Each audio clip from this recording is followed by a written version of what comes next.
Deep in the pine barrens of New Jersey, where the forest grows dense and the darkness feels alive, there's a legend that even the most skeptical locals won't dismiss.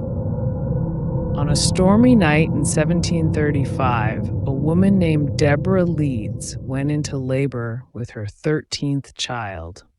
As thunder cracked outside her isolated cabin, she cursed the unborn child, invoking forces she couldn't comprehend. What emerged from her womb that night wasn't human. It was something far more sinister. Something that continues to haunt the Jersey woods nearly 3 centuries later. The Jersey Devil isn't just a campfire tale. It's America's oldest and most enduring demon. Since that fateful night, thousands have claimed encounters with the creature. A flying biped with the head of a horse, leathery wings of a bat, hooves, and a forked tail. But what most don't know is the true horror behind the 13th cradle, a darkness so profound that historical records were deliberately altered to obscure it. Deborah Leeds, often called Mother Leeds in folklore, was actually Jane Leeds, a woman with a reputation for dabbling in the occult. Her husband, Daniel Leeds, had published an almanac filled with astrological symbols that Quaker leaders condemned as the dark arts. The Leeds family was already outsiders, but what happened on that stormy night turned them into something else entirely, custodians of a generational curse. According to the original accounts, documents I've spent years tracking down in forgotten archives and private collections, Jane Leeds didn't simply curse her child in a moment of pain. The pregnancy itself was the culmination of a ritual spanning months, intended to bring forth something that would give the family power over their persecutors. The 13th child was no accident. It was by design, a number chosen for its occult significance. The cradle itself plays a central role in this horrifying tale. Crafted from the wood of 13 different trees, each harvested during a different phase of the moon, the cradle was designed to be a vessel, not for a human child, but for something else. Witnesses who survived that night described markings carved into its surface, symbols that seemed to shift and change when viewed from different angles. The cradle was a doorway, and what came through wasn't meant to exist in our world. What if I told you that the creature didn't simply fly away that night, as most versions of the legend claim? What if the truth is far more disturbing? According to a journal entry written by a midwife present at the birth, the creature didn't leave immediately. It stayed for 3 days, feeding on livestock, and, according to whispered accounts, 2 neighboring children who wandered too close to the Leeds property. But perhaps most terrifying of all, it kept returning to the cradle as if drawn to it, as if the wooden structure itself contained something the creature needed. Here's where the story takes an even darker turn. The cradle didn't burn when the locals tried to destroy it. It didn't splinter under their axes. Instead, it disappeared, only to reappear in other homes where a 13th child was about to be born. For nearly a century, there were reports across the Pine Barrens of this cradle materializing in the homes of expectant mothers. And in each case, the child born was wrong. Some accounts describe physical deformities, while others speak of children with unnaturally black eyes who never cried and rarely slept. Children who seem to be waiting for something. Now, let me bring you to the present day. In February 2023, a hiking group in the Pine Barrens stumbled upon an abandoned cabin deep in the woods.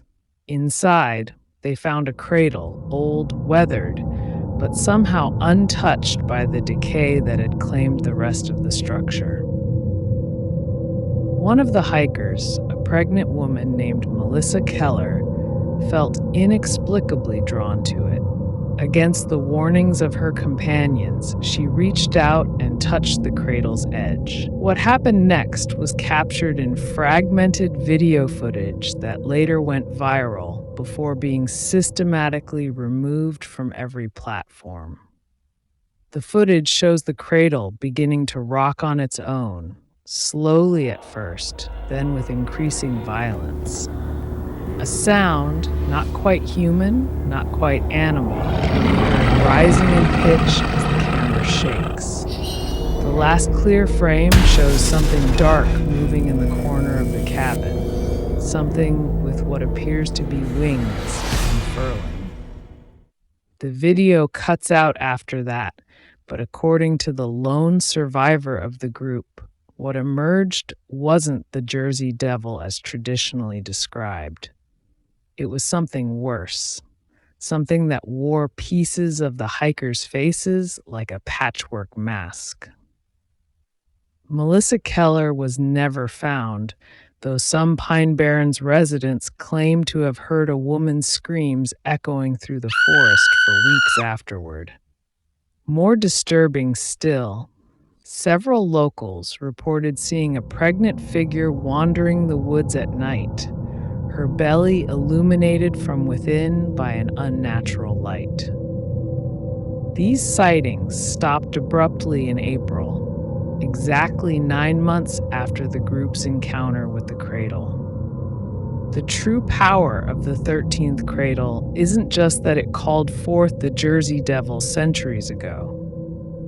Its true horror lies in its persistence, its ability to continue bringing forth abominations into our world. The Leeds family knew this.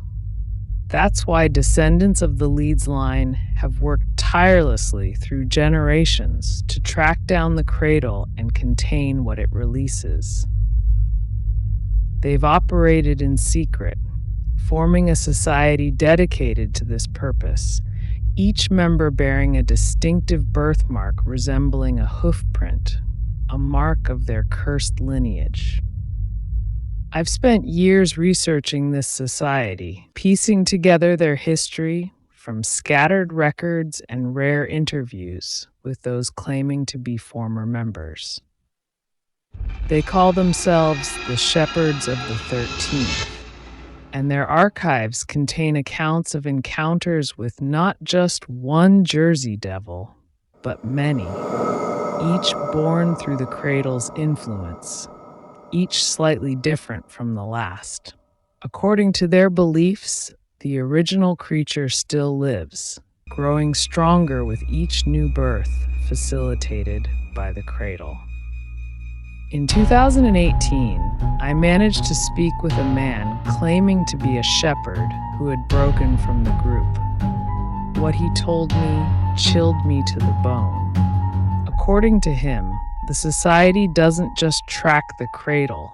They actively seek out families expecting a 13th child, monitoring them, preparing for what might come. But more disturbing was his claim that some within the society had begun to worship what emerges from the cradle. They see these births not as horrors to be contained, but as the arrival of demigods who will eventually transform humanity into something more suited to the coming darkness. This splinter faction, he claimed, had started inducing pregnancies in unwitting women, ensuring they would bear exactly 13 children. They've created a network across New Jersey and eastern Pennsylvania using modern fertility treatments to guarantee their success. Their goal, to create an army of these creatures, all connected to the original Jersey Devil through the power of the cradle. The most terrifying revelation came when this former shepherd showed me photographs of what he claimed were society members. I recognized faces: prominent business leaders, local politicians, medical professionals. If he's to be believed, the cult's influence extends into every aspect of life in the region. They're watching, waiting, and working toward some grand design involving the cradle and what it brings forth. Last month, a series of unusual cattle mutilations began across the Pine Barrens region. Animals found with surgical precision incisions, completely drained of blood, their reproductive organs removed. Wildlife officials blamed it on predators or cultists, but those familiar with the Jersey Devil legend recognize the pattern.